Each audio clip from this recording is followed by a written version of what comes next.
자, 그리고 과거에도 흐름 볼까요? 고래 단가를 넘어가는 순간이 어디였어요? 2024년 10월 15일이에요. 이 당시는 여기였었어요. 당연히 가격이 변함에 따라서 단가도 변하겠죠. 여기 놓치니까 어떻게 돼요? 급등 바로 나오죠. 우리는 이런 자리를 놓치면 안 된다는 거예요. 그리고 이런 자리들은 쉽게 오지 않습니다. 기다려야 돼요. 근데 지금 보시면 어때요? 네, 안녕하세요. 반갑습니다. 캡틴입니다. 자, 오늘 도지코인에 대해서 좀 자세하게 말씀을 드리고자 이렇게 영상을 또 준비를 해왔습니다. 제가 일단은 오늘 시장에 대한 전반적인 흐름들에 대해서 말씀드리기 앞서서 어차피 이제 알트코인들이든 뭐든 간에 시장에 대한 영향을 많이 받잖아요. 하지만 오늘은 좀 도지코인에 대해서만 여러분들께 좀 말씀을 드릴까 합니다. 자, 일단은 도지코인을 알아보기 앞서서 도지코인은 어떤 코인인가요? 자, 밈코인입니다. 자, 이 밈코인은 언제 올라갈까요? 이제 여러분들이 공부 많이 해보신 분들은 아시겠지만 순환매라는 것들 안에서도 이 밈코인은 제일 마지막에 움직이게 되거나 아니면 가장 먼저 또 초반부에 많이 움직이기도 합니다. 그렇죠? 그래서 오늘 이 순환매와 관련해서 밈코인들이 왜 그 시기에 움직이는지를 제가 좀 말씀을 드리고자 합니다. 자, 그러면 앞서서 도지코인이라는 것은 밈코인이라는 하나의 테마 안에 있는 하나의 코인입니다. 그래서 보통은 이 밈코인들이 언제 유행을 하고 언제 트렌드로 형성이 돼서 밈코인들이 전반적으로 언제 급등하는지만 우리가 사실 알면 돼요. 물론 이제 도지코인이라는 것은 개별적으로 ETF에 대한 이슈들도 분명히 있었지만 결국 밈코인이라는 타이틀을 못 버렸기 때문에 이 밈코인들이 하나의 트렌드, 유행으로 하나의 번져야지만 이런 밈코인들이 같이 급등을 할 때 같이 올라갈 수 있는 코인이라고 여러분들이 보시는 게 맞습니다. 그래서 오늘 도지코인에 대한 세력들, 세력 단가들, 그리고 또 이 순환매와 관련해서까지 제가 완벽하게 준비를 해왔으니까요. 오늘 영상 구독과 좋아요 한 번씩 부탁드리도록 하겠습니다. 자, 그러면 오늘 밈코인에 대해서 좀 말씀을 드릴 건데요. 자, 일단은 밈코인이 언제 생겨나고 이런 트렌드가 언제 만들어지는지를 우리가 알아야 도지코인이 언제 올라갈 수 있을지를 정확하게 좀 더 알 수가 있습니다. 자, 밈코인이 생겨나는 이유는 뭐냐면, 자, 2024년도로 우리가 돌아보겠습니다. 2024년도에 레이어 1 블록체인 안에서 비트코인을 이어서 가장 크게 가장 많이 움직여졌던 주인공이 누군가요? 바로 솔라나입니다. 갑작스럽게 솔라나가 엄청난 상승력과 그리고 성장성을 보여줬었어요.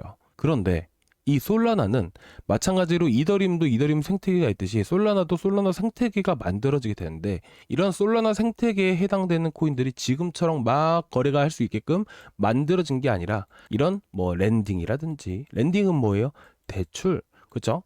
랜딩, 스테이킹, 뭐 그리고 덱스 여러 가지 코인들이 쭉 있습니다. 근데 그런 코인들이 사실상 우리가 거래할 수 있는 CEX라는 플랫폼 안에 상장이 되어 있지가 않았었어요. 그리고 이 솔라나 생태계를 구성하는 코인들이 많이 없던 시기였기 때문에 여기서 등장을 한 게 바로 밈코인입니다. 솔라나 생태계 안으로 돈들은 많이 들어가고 있지만 이 솔라나 생태계 안에 구성하고 있는 코인들에 대한 이런 돈이 유입이 되기가 어려운 구조였기 때문에 이런 솔라나 생태계를 기반으로 해서 밈코인이라는 게 첫 번째로 형성이 되기 시작을 하게 됩니다. 그래서 이런 것들도 마찬가지로 2021년도에는 어떤 코인이 있었죠? 시바이누. 몇만 프로씩 올라갔었죠. 그때 당시에도 마찬가지였었어요. 이더리움 생태계 안에 있는 이런 코인들 안에서도 밈코인이 없었고 이런 생태계를 구성하는 코인들이 갑자기 뭐 이더리움이 성장한다고 해서 등장을 하나요? 아니죠. 생태계 안에 있는 코인들도 시간이 오래 걸리게 됩니다. 그래서 그 와중에 그런 자리들이 꽤 찬 코인들이 ERC20 토큰 계열, 바로 이더리움을 기반으로 해서 만들어진 밈코인들이 유행하게 되면서 크게 등을 했던 겁니다. 그리고 2017년도, 2018년도 도지코인도 있고요. 그죠? 아무튼 그래서 이런 기반으로 해서 각각의 생태계 안에 있는 코인들이 없다 보니까 밈코인이 그제서야 먼저 자리를 꿰차고 생태계를 구성해 나가기 시작을 했다는 거예요. 근데 여러분들 밈코인이 뭔가요? 장난스럽게 만든 코인이다 라는 정도는 여러분들이 잘 알고 계실 거예요. 그렇기 때문에 바이낸스나 빗썸에다가 상장을 시키기가 어려울까요? 아니면 조금 쉬울까요? 어렵겠죠. 자, 예를 들어서 우리나라 코스닥 시장에 저가 공장이 연매출 10억도 안 되는 저가 공장이 상장을 시킬 수가 있나요? 상장을 시킬 수가 없죠. 그렇죠? 신뢰를 갖고 신용이 있어야지만 그에 따라서 이런 거대 지수 안에 포함을 시켜줄 수가 있다는 거예요. 이런 거래소 안에 상장을 시켜줄 수가 있다는 부분들이죠. 그렇기 때문에 마찬가지로 처음에는 바이낸스나 빗썸이나 업비트와 같은 거래소에 밈코인을 상장시키기가 어렵습니다. 상장시킨다 하더라도 상장피가 있습니다. 돈도 많이 들고요. 조건을 맞추기가 많이 어려워요. 그렇기 때문에 CEX가 아니라 우회로 상장시키는 게 바로 덱스입니다. 덱스는 뭐예요? 우리가 흔히 장외거래라고 얘기를 하는 탈중앙화 거래소예요. 그래서 민코인 수가 10만 개를 넘어가는데 여기서 99% 이상은 민코인은 덱스라는 거래소에 상장을 시키게 됩니다. 그래서 2024년도 솔라나 생태계가 엄청나게 커질 때 그때 덱스가 뭐예요? 레이디움. 자, 업비트에 상장되어 있죠. 이거 솔라나 올라갔을 때 300% 넘게 올라갔습니다. 그리고 나중에 바닥치고 떨어질 때 업비트에 상장을 시킨 거고요. 그렇죠? 그래서 레이디움 안에 들어가 보시면 지금도 민코인이 하루에 수백 개씩 상장하고 있어요. 그렇죠? 그러면 우리가 여기까지 봤을 때 민코인이 올라가기 위해서는 민코인이 대부분 많이 상장된 덱스로 어떤 게 돈이 쏠려야지만 이렇게 민코인의 하나의 유행과 트렌드가 만들어지게 되면서 크게 급등할 수 있지 않을까요? 그리고 민코인도요. 시바이누는 뭐예요? ERC 20개월이라고 했죠? 그게 뭐예요? 이더리움이에요. 그렇죠? 그리고 봉크는 뭐예요? 봉크, 자, 솔라나죠. 자, 그리고 도지코인은 뭐예요? 도지코인은 ERC 20 토큰 계열로도 만들어지지만 보통 비트코인이 크게 급등할 때 움직이는 하나의 민코인, 도지코인입니다. 아시겠죠? 그러면 이번 시기에 솔라나가 크게 급등을 하거나 그렇게 된다면 봉크가 움직일 수 있는 거고요. 근데 이더리움이 시바이누인데 시바이누에는 워낙 많은 분들의 물량들이 많이 이렇게 몰려 있습니다. 그렇기 때문에 시바이누 외에도 한 가지 더 있게 되는데요. 자, 그 코인이 뭐가 되냐면 바로 페페입니다. 페페도 자, ERC 20계열 자, 토큰이죠. 그래서 최근 보시게 되시면 페페가 제일 많이 올랐고요. 그리고 같은 ERC 20계열 토큰 안에서 시바이누는 상대적으로 적게 오를 수밖에 없었죠. 결국 이더리움 외에도 도지코인도 많이 움직일 수 있는 부분들이기 때문에 충분히 기대할 수 있는 부분들이 많죠. 개별적으로 ETF 이슈도 있었고요. 그렇죠? 그래서 이런 밈코인들이 결국 올라가기 위해서는 어디로 돈이 많이 쏠려야 된다? 덱스로 많이 쏠려야 된다. 이 덱스로 돈이 많이 쏠려야 된다라는 것들은 일단은 이렇게만 기억하시면 됩니다. 이것까지 설명을 드리려면 시간이 너무나도 오래 걸려서 자, 먼저 시장의 바닥 초기 단계일 때 덱스로 많이 돈이 쏠려요. 그리고 나서 중반부에 가서는 이 돈들이 어디로 움직이게 되냐면 바로 CEX로 움직이게 됩니다. 그래서 보통 올라갈 때 4월달 초부터 시장 반등 나오기 시작했었죠. 그리고 나서 민코인 엄청나게 많이 급등한 거 기억나실 거예요. 여러분들 차트만 보시면 알아요. 근데 민코인이 한번 올라오고 나서 쭉 떨어지더니 그 와중에 어떤 코인들이 올라요? CEX, 자, 업비트나 빗썸이나 바이낸스에 상장된 코인들 안에서도 이런 각각의 이더리움 생태계를 구성하는 그런 코인들이 이 자리 안에서 움직이게 됩니다. 자, 그리고 나서 이렇게 CEX로 자금들이 계속 들어올 때 이런 코인들은 계속 상승을 해요. 그 와중에 민코인들은 계속 제자리 걸음을 하다가 막판에 이 돈들이 덱스로 몰리게 되면서 덱스 거래소 안에 대부분 상장된 이 밈코인들이 하나의 유행을 만들고 마지막에 상승을 하게 되는 거예요.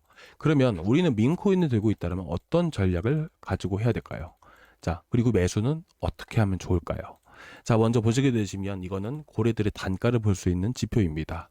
이거는 이제 유료라고 보시면 될 것 같고요. 근데 어쨌든 여러분들께 도움이 많이 되실까봐 제가 이 자료를 준비를 했어요. 그리고 이 고래 단가를 보는 이유가 뭘까요? 쉽게 보시면 되십니다. 자, 보시게 되시면 보통 고래들은 이렇게 하락을 할 때 많이 매집을 해요. 그리고 나서 보통은 이런 자리에서 매수하게 되면 여기서 여기까지 수익을 몇 프로다 이렇게 생각하시는 분들이 많으시는데 매집을 할 때는 어디까지 떨어질지 예상하기가 어렵습니다. 그래서 보통 보는 게 고래들의 단가를 많이 보아요. 그래서 보통 상승이 강하게 나오는 시기들 그런 자리들은 고래 단가를 넘어가는 순간부터 강세를 보이게 되죠. 마찬가지로 지지도 고래 단가를 기준으로 해서 지지를 해주기도 하고요. 그래서 보통은 이런 수평선, 꿈틀거리는 빨간 선의 교차 지점, 그쵸? 교차 지점. 이런 자리에서 우리가 매수를 해본다라고 생각을 해본다면 충분히 큰 수익을 볼 수가 있다는 것이죠. 그리고 이 자리 안에서 자 보시게 되시면 이런 웅덩이가 파진 구간들 이 자리 안에서 큰 급등이 나오나요? 안 나오죠. 결국에는 고래 단가를 넘어간 순간부터 급등이 나온다는 거예요. 그래서 저희가 매수 타점을 잡을 때 고래 단가를 보는 것인데 현재 도지코인의 고래 단가는 언젠가요? 자, 그리고 과거에도 흐름 볼까요? 고래 단가를 넘어가는 순간이 어디였어요? 2024년 10월 15일이에요. 여러분들 도지코인 차트 켜놓고요. 여기 자리 보시면 됩니다. 이 당시는 여기였었어요. 당연히 가격이 변함에 따라서 단가도 변하겠죠. 이 자리였었습니다. 그쵸? 여기 놓치니까 어떻게 돼요? 급등 바로 나오죠. 우리는 이런 자리를 놓치면 안 된다는 거예요. 그리고 이런 자리들은 쉽게 오지 않습니다. 기다려야 돼요. 근데 지금 보시면 어때요? 고래 단가에 밀접한 구간이죠. 그렇기 때문에 현재 고래 단가는 바로 바닥 구간들 320원 구간이다. 이렇게 보시면 됩니다. 올라가고 나서는 이제 지지를 해줄 때도 고래 단가를 기준으로 해서 지지를 해준다 라고 보시면 될 것 같고요. 자, 이런 데이터들은 계속해서 매일매일 변하기 때문에 제가 구독자방에 계속해서 올려드리고 있어요. 그래서 지금 여기 들어오시면 여러분들께 계속해서 정보도 올려드리고 있고, 또 이제 여러분들이 이제 도지코인 말고도 다른 코인들 들고 계실 거 아니에요. 이 다른 코인들도 보게 되면 그 세력들이 어떻게 움직이는지는 정확하게 알 수 있는 부분들이라서 제가 구독자방에서 여러분들이 궁금하신 거 있으시면 언제든지 좀 편하게 또 질문해 주셔도 좋고요. 그래서 저희가 이 방에 여러분들께 초대를 해드릴 건데 제가 아까 말씀드렸다시피 저희 구독자방이라고 말씀드렸잖아요. 그래서 저희 고정 댓글란 보시면 여기 링크가 하나 있습니다. 이 링크를 타고 들어가셔서 구독 완료 남겨주시면 되세요. 구독 완료 남겨주시면 제가 바로바로 또 이제 문자로 링크 바로바로 제가 링크 전달 드리도록 하겠습니다. 아시겠죠?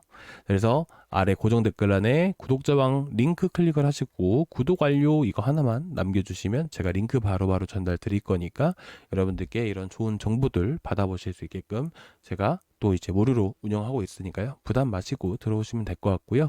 자, 그리고 이제 결국에는 언제쯤 다시 움직이냐. 자, 이렇게 또 본론으로 넘어가게 될 건데, 자, 현재 위치에서는 당연히 이제 제가 아까 말씀드렸죠. 밈코인은 제일 마지막에 움직인다. 왜? 자, 덱스라는 거래소의 하나의 트렌드가 만들어지게 되면 밈으로 형성되는 부분들이기 때문에 덱스로 자금들이 크게 유입이 되는 시기가 거의 마지막이라서 제가 이제 덱스로 자금들이 크게 쏠릴 때 밈코인들이 트렌드가 만들어진다라고 했죠. 그렇기 때문에 마지막에 움직인다라고 보시면 될 것 같아요.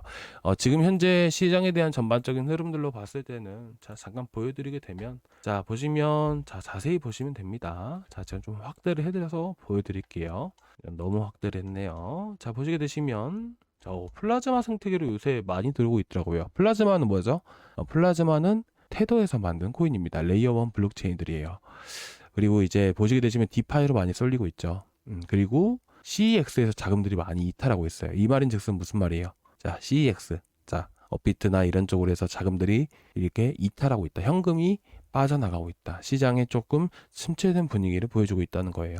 그리고 디파이로 움직이고 있죠. 이게 자금들이 이제 덱스로 움직이는 이런 흐름들이 나와줘야 돼요. 그래서 당분간은 조금 지지부진한 흐름들이 나올지라도 시장이 불장의 마지막 시기가 왔을 때는 반드시 또 도지코인들이 많이 움직일 수 있기 때문에 너무 걱정하지 않으셨으면 좋겠습니다. 자, 이렇게 해서 오늘 여기까지 준비를 했는데요. 또 궁금하신 거 있으시면 언제든지 또 댓글로 남겨주시기 바라고 자, 오늘 여기서 마무리하도록 하겠습니다. 감사합니다.